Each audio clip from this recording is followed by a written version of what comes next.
Hello बच्चों, कैसे हो आप लोग। एकदम बढ़िया। तो ये ग्रेविटेशन का लेक्चर नंबर 8 और आज हम पढ़ने वाले ग्रेविटेशनल पोटेंशियल एनर्जी। इसके पहले वाले लेक्चर में हमने पढ़ा था अबाउट फ्री फॉल। अगर आपने वो वीडियो देखा नहीं तो आप देख सकते हो। ठीक है, तो चलिए शुरू करते हैं। बच्चों, आपने क्लास 9 में पोटेंशियल एनर्जी के बारे में पढ़ा था। क्या था पोटेंशियल एनर्जी? अभी देखो, सपोज ये अर्थ सरफेस है, अर्थ सरफेस, ठीक है, और यहां से हमने कोई ऑब्जेक्ट को ऊपर फेंका। सपोज हम गार्डन में खेल रहे हैं और गार्डन में हमने बॉल को ऐसे ऊपर फेंका, तो बॉल सपोज कुछ हाइट तक गया, एच हाइट तक गया, यहां तक गया, तो हम बोलते थे कि now the potential energy of this ball is given bye, बोलो, mgh। ठीक है, mgh, ये आपने पढ़ा है। तो बच्चों, ये फार्मूला तब तक एप्लीकेबल होता है, तब तक वैलिड होता है जब ये हाइट कम होती है। ठीक है, सो जब देखो मैंने अब ऐसा बॉल ऊपर फेंका तो मैक्सिमम कितना जाएगा, बॉल कुछ मीटर तक ऊपर जाएगा, तो उस टाइम पे ये फार्मूला वैलिड था, मतलब हम इस फार्मूले को यूज कर सकते थे। लेकिन जब ऑब्जेक्ट अर्थ के सरफेस से बहुत ज्यादा ऊपर होती है, like hundreds of kilometre, thousands of kilometre, तब ये फार्मूला काम नहीं करता। ठीक है, क्यों? उसके पीछे रीजन क्या है तो आपको पता है। मैंने आई थिंक लेक्चर नंबर 4 में आपको पढ़ाया है कि जैसे जैसे हम अर्थ के सरफेस से ऊपर जाते हैं वैसे वैसे एक्सेलरेशन ड्यू टू ग्रेविटी, मतलब जी की वैल्यू क्या होती है, कम होती है। ठीक है, तो उस केस में अगर हम यहाँ पे जी की वैल्यू 9.8 ही रखेंगे जो कि अर्थ के सरफेस पे होती है, तो हमारी पोटेंशियल एनर्जी की जो वैल्यू आएगी वो रॉन्ग हो जाएंगी। ठीक है, बिकॉज हमने जो change in acceleration due to gravity उसको कंसिडर नहीं किया। तो टू ओवरकम दिस ड्रॉबैक, यहां पे हम नया फार्मूला पढ़ने वाले ग्रेविटेशनल पोटेंशियल एनर्जी के लिए। ठीक है, तो उस फार्मूले का डेरिवेशन अभी आपको क्लास 10 में नहीं है, that you will study in class 11। ठीक है, तो अभी के लिए आपको सिर्फ फार्मूला याद रखना है। That formula is given by, लिख लो, gravitational potential energy is equals to minus G M upon R plus H. ये फार्मूला होता है gravitational potential energy of any object at a height h from earth surface, at a height h from earth surface is given by minus G M upon R plus H. अभी इस फार्मूले में जो पूरे terms है उसका meaning क्या है, यहाँ पे निगेटिव साइन क्या है, क्यों है, उसके बारे में अभी हम पढ़ेंगे। ठीक है, तो देखते हैं। तो बच्चों, सपोज ये अपनी अर्थ है, यहां से ये अर्थ का सेंटर है और ये अर्थ की रेडियस।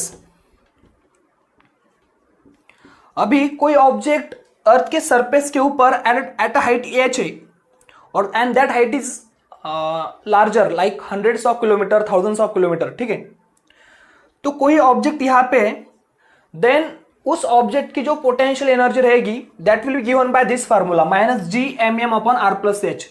सपोज इस ऑब्जेक्ट का मास स्मॉल एम है और अर्थ का मास कैपिटल एम है। ठीक है, this is a mass of earth, this is a mass of that object, जो कोई ऑब्जेक्ट है, this is a height of that object from the surface of earth and R is a radius of earth. ठीक है, then gravitational potential energy is given by minus G M upon R plus H. ठीक है, तो जैसे जैसे हम ऊपर जाते हैं वैसे वैसे एक्सेलरेशन ड्यू टू ग्रेविटी कम होता है और वो इफेक्ट हम यहाँ पे कंसिडर करते हैं। ठीक है, अभी देखो, ऑन द सरफेस ऑफ अर्थ ये हो गया gravitational potential energy eight a height h from earth surface, but on the surface of अर्थ क्या हो जाएगा फार्मूला, देखो, gravitational potential energy on the surface of earth, on the surface of earth suppose object यहां पे है तो क्या होगा, ऑब्जेक्ट की हाइट 0 होगी, तो उस केस में हम h की जगह 0 पुट करेंगे तो क्या मिलेगा हमको, minus G M upon R. ठीक है, उस केस में हमको मिलेगा minus G M upon R, because h की वैल्यू हमने 0 पकड़ लिए, because object is on the surface of earth. लेकिन अभी ऑब्जेक्ट अर्थ के सरफेस से बहुत ज्यादा दूर है, इन्फिनाइट डिस्टेंस दूर है। ठीक है, मतलब अर्थ से ऑब्जेक्ट इन्फिनाइट डिस्टेंस दूर है, तो ग्रेविटेशनल पोटेंशियल एनर्जी क्या आएगी, तो आपको आर प्लस एच की जगह क्या रखना पड़ेगा, इन्फिनिटी, बिकॉज ऑब्जेक्ट अर्थ के सरफेस से इन्फिनाइट डिस्टेंस दूर है। तो देखो, अभी हम यहां पे लिखते हैं potential energy is equal to minus G M M upon, देखो आर प्लस हाइट कितना है, इन्फिनाइट डिस्टेंस दूर है, R plus infinity. So R plus infinity क्या हो जाएगा, R plus infinity is infinity, okay, and something upon infinity क्या होता है, जीरो होता है। इसका मतलब potential energy at distance infinite from earth surface is zero, ध्यान में रखना है। तो यहां पे हमको पोटेंशियल एनर्जी के तीन फॉर्मूले मिले। This is potential energy eight height h from earth surface, this is a potential energy on the earth surface, and this is a potential energy eight infinite distance from earth surface, ठीक है।